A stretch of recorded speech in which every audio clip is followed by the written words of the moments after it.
كتير من الأماكن حوالينا بتحصل فيها حاجات غريبة ومرعبة بتخلينا نقرب منها. ومن أكتر الأماكن اللي الناس بتخاف منها خصوصاً بالليل هي المقابر.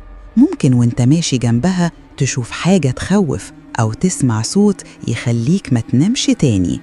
قصتنا النهاردة من أقوى وأغرب قصص الرعب اللي حصلت في مقابر مصر، واسمها جنية المقابر، وياريت تعجبكم. القصة بدأت في صيف سنة 1987 في مصر، وكان في شاب عنده 18 سنة اسمه سامح.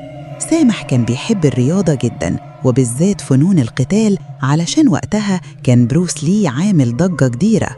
جسمه رياضي ومشدود، وكان من النوع اللي بيحب التمرينات الشاقة.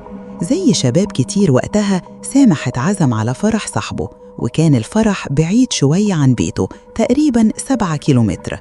لحسن حظه كان في عربية للعيلة يقدر يروح بيها.